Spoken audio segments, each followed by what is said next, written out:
কিছুদিন আগে একজন প্রবাসীর স্ত্রী আমাকে মেসেজ দিয়ে বলতেছে যে ভাই, আমি খুব বিপদে আছি, দ্রুত আমাকে একটু সাহায্য করেন। তো আমি প্রথম মেসেজটা ইগনোর করলেও তারপর তার আরো কয়েকটা মেসেজ আসে। দেন আমি তাকে রিপ্লাই দেই যে বলেন কি সমস্যা হয়েছে। সে আমাকে উত্তর দিল যে ভাই, আমাকে একজনে ব্ল্যাকমেল করতেছে মেসেজ করে, আমাকে কিছু নগ্ন ছবি পাঠাচ্ছে, আমাকে ব্ল্যাকমেল করছে। সো আমি জানতে চাইলাম যে আপনাকে নগ্ন ছবি পাঠাচ্ছে, আপনাকে ব্ল্যাকমেল করছে, কি ধরনের নগ্ন ছবি পাঠাচ্ছে এবং ছবিগুলো কার? তো সেই প্রবাসীর স্ত্রী বলল যে ভাই, ছবিগুলো আমার। তা আমি বললাম, আপনার নগ্ন ছবি আপনাকে একজন পাঠিয়েছে এবং আপনাকে ব্ল্যাকমেল করছে, আপনি কাকে দিয়েছেন? নিশ্চয়ই আপনি আপনার স্বামীকে ছাড়া কাউকে দেননি। তখন আমার সাথে সাথে আমার মাথায় উঠলো যে একজন স্ত্রী তার স্বামীকে যে কোনো ধরনের ছবি দিতে পারে, এটাই স্বাভাবিক। তখন বলল যে না, গ্যারান্টি আমি আমার স্বামীকে খুব ভালোবাসি, সেও আমাকে খুব ভালোবাসে, সে আমার জন্য জীবন দিতে রাজি, আমিও তার জন্য জীবন দিতে রাজি, সে আমাকে এমনটা কেন করবে? তো আমি চিন্তা করলাম হয়তো বা নাও করতে পারে, তবে আপনার স্বামীকে যেহেতু কোনো ছবি আপনি আপনি বিশ্বাস করছেন যে সে আপনাকে ব্ল্যাকমেল করছে না, তাহলে কি ধরনের ছবি আপনাকে পাঠিয়ে ব্ল্যাকমেল করছে? তখন সে আমাকে বলল যে এই ধরনের হচ্ছে আমার উপরের পার্টের ছবি সে আমাকে পাঠিয়েছে। তো আমি বললাম যে আপনার উপরের পার্টের ছবি আপনাকে পাঠিয়েছে, আচ্ছা এই ছবিগুলো কি আপনি তুলেছেন, তুলে কাউকে দিয়েছেন, আপনার স্বামী বা অন্য কেউ? বললে যে না, এই ছবি আমি আমার স্বামীকেও দেইনি, আমি অন্য কাউকে দেইনি। তখন কথা বললাম যে আচ্ছা ঠিক আছে, আপনি কি এই ছবিগুলো নিজে তুলেছেন? তখন সে বলতেছে না, এই ছবিগুলো আমি নিজেও তুলিনি। তখন আমার মাথায় কিছু একটা সন্দেহজনক কাজ করতেছে যে সে যদি নিজেও না তুলে, তাহলে কে তুললো ছবিগুলো? তখন আমি তাকে বললাম, আচ্ছা যদি কিছু না মনে করেন, আপনার উপরের পার্টের যেই ছবিগুলো আছে আপনি ওই সেন্সিটিভ জায়গাগুলো একটু ঘোলা করে ছবিটা আমাকে পাঠান। তো সে কোনো মতে এডিট এডিট যেহেতু করতে পারে না, সে কোনো মতে আহ, উপরের পার্টের জায়গাগুলো ঘোলা করে জাস্ট ফ্রেম দেখা যায়, মানে ভিডিওর আপনার ছবির কোয়ালিটি দেখা যায়, তো তেমন করে আমাকে পাঠালো। দেন আমি ছবিটা ভালো করে বিশ্লেষণ করে দেখলাম যে এইটা আসলে কোনো ক্যামেরা দিয়ে তোলা ছবি না, এটা হচ্ছে একটা ভিডিও থেকে স্ক্রিনশট নেওয়া। তখন আমি জানতে চাইলাম যে আচ্ছা, আপনার মোবাইলে কি এমন কোনো সফটওয়্যার বা এমন কোনো অ্যাপ্লিকেশন আছে যেইটা আপনি ইনস্টল করেছেন কিন্তু ওই অ্যাপ সম্পর্কে আপনার তেমন কোনো ধারণা নেই? বলল না ভাইয়া, আমি তো এরকম করে নাই। তখন আমি ওনাকে বুঝিয়ে বললাম যে দেখেন, ঘটনা হয়েছে যে এই ছবিগুলো আসলে সত্যিই আপনি তুলেননি, এবং এই ছবিগুলো আপনি তুলেনও নাই, আপনি কাউকে দেনও নি।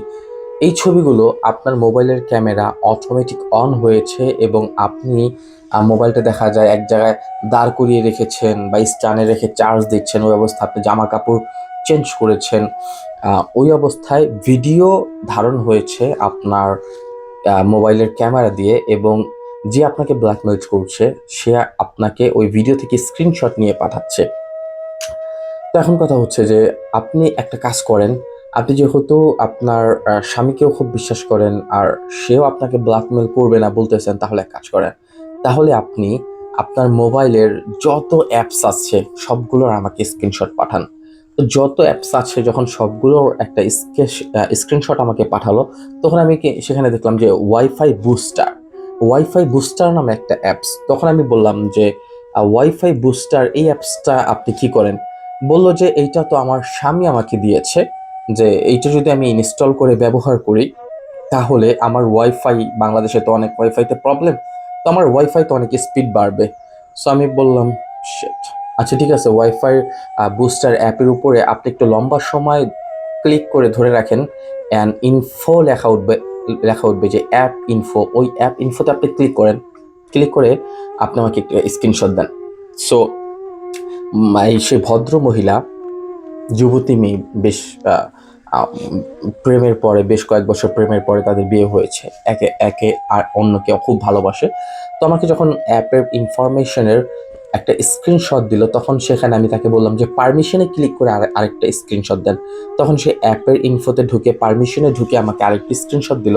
সো আরেকটি স্ক্রিনশট দেওয়ার পরে আমি দেখলাম যে সেই ওয়াইফাই বুস্টার অ্যাপস হয়তো সর্বোচ্চ যে কোনো একটা দুইটা ইন্টারনেটের পারমিশন নিতে পারে, বাট সেই ওয়াইফাই বুস্টার অ্যাপস তার ক্যামেরার পারমিশন নিয়েছে, তার লোকেশনের পারমিশন নিয়েছে, তার ভয়েস রেকর্ডিংয়ের পারমিশন নিয়েছে, A to Z একটা মোবাইলের যত পারমিশন আছে সব নিয়েছে।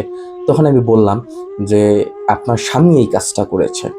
আপনার স্বামী কাউকে দিয়ে ব্ল্যাকমেল করাচ্ছে, হয়তো বা আপনার স্বামী ব্ল্যাকমেল করছে। কয় না ভাইয়া, ও আমাকে অ্যাপসটা ইনস্টল করতে বলছে জাস্ট আমার ওয়াইফাই স্পিড বাড়ানোর জন্য, কিন্তু ও আমাকে ব্ল্যাকমেল কেন করবে? আর ওই তো আমার নামে বাড়ি ঘর জায়গা জমি সব লিখে দিছে। তো তাও তো ঠিক, আচ্ছা ঠিক আছে, আমি কি আপনার স্বামীর সাথে কথা বলতে পারি? তখন বললো হ্যাঁ ভাই, আপনি আমার স্বামীর সাথে কথা বলতে পারেন। তবে আমি বললাম যে ঠিক আছে, আপনি আপনার স্বামীর সাথে কথা বলার আগে আপনি যে এই প্রবলেমে পড়েছেন, আপনি আপনার স্বামীর সাথে আগে শেয়ার করেন। সো সেই ভদ্র মহিলা খুবই ভয় পাচ্ছিল। আসলে আমাদের বাংলাদেশি মহিলাদের একটা সমস্যা যে তারা বিপদে পড়লে তারা নিজের পরিবারকে শেয়ার করতে সবচেয়ে বেশি ভয় পায়। তারা শেয়ার করে অপরিচিত লোকদের কাছে, এতে করে বিপদ আরও বেড়ে যেতে পারে।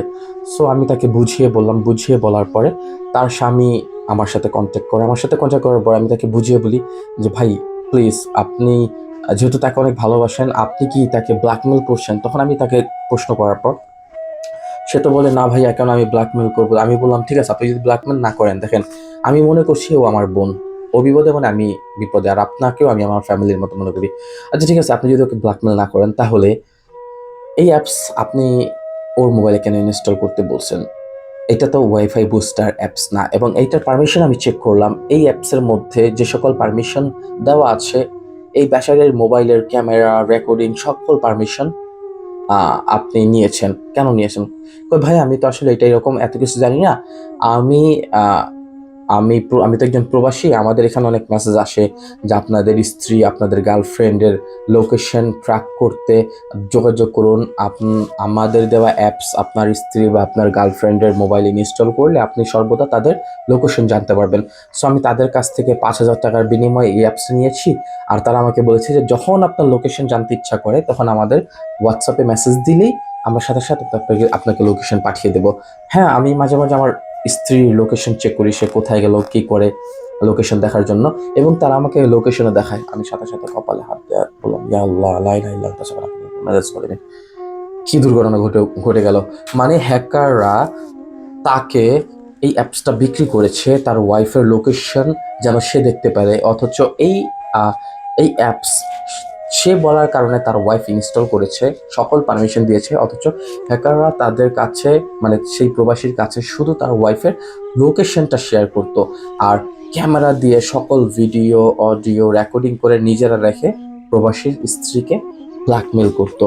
তাই আমি সকল প্রবাসীদের উদ্দেশ্যে এটা বলবো যে দেখেন, আপনারা আহ, যে কোনো অ্যাপস আপনাদের স্ত্রী বা আপনাদের পরিবারের যার তার মোবাইলে আপনারা ইনস্টল করবেন না। কি কারণে? দেখেন, আপনারা তো এক্সপার্ট না। আপনি যদি এক্সপার্ট হতেন ঠিক আছে, অন্য একজন বলতেছে যে এই অ্যাপসটা 5,000 টাকা দিয়ে আপনি আমার কাছ থেকে নেন, আপনি আপনার ওয়াইফ প্রিয়তম অমুকের মোবাইল ইনস্টল করেন, দেন আপনি এই সুযোগ সুবিধাগুলো পাবেন, কিন্তু আপনি আদৌ জানেন না যে ওই অ্যাপসের মাধ্যমে আপনার পরিবারকে ধ্বংস করা হবে। সো দ্রুত অ্যাপসটা তাদের মোবাইল থেকে ডিলিট করা হয়। আপনারা কখনোই, যারা প্রবাসী আছেন, আপনার স্ত্রী হোক, আপনার মা হোক, আপনার সন্তান হোক, আপনার প্রাপ্তবয়স্ক মেয়ে হোক, তাদের মোবাইলে অপরিচিত কোনো অ্যাপস তাদেরকে ট্র্যাকিং করার জন্য কখনোই ইনস্টল করবেন না। এতে করে বড় ধরনের বিপদ হতে পারে। ভিডিওটা শেয়ার করে সকল প্রবাসীদেরকে দেখার সুযোগ করে দিবেন, এমনকি প্রবাসীদের স্ত্রীদেরকেও দেখার সুযোগ করে দিবেন, যেন তারাও সতর্ক থাকতে পারে, যেন তাদের স্বামীরা যখন কোনো অ্যাপস ইনস্টল করার কথা বলবে, যেন তারা আমার এই ভিডিওটা দেখে সতর্ক হয়ে যায়, না আমি শাফিন ভাইয়ের একটা ভিডিও দেখছিলাম, এরকম হতে পারে আমার সাথেও। সো আমি আশা করি ভিডিওটা আপনাদেরকে অনেক সাহায্য করেছে, অনেক তথ্য দিয়ে। তাই আমি আবার অনুরোধ করছি, ভিডিওটা শেয়ার করে সকল প্রবাসীদেরকে দেখার সুযোগ করে দিন, এবং অনাকাঙ্ক্ষিত বিপদ থেকে সবাই সেফ থাকবেন, নিরাপদে থাকবেন। আল্লাহ হাফেজ, আসসালামু আলাইকুম।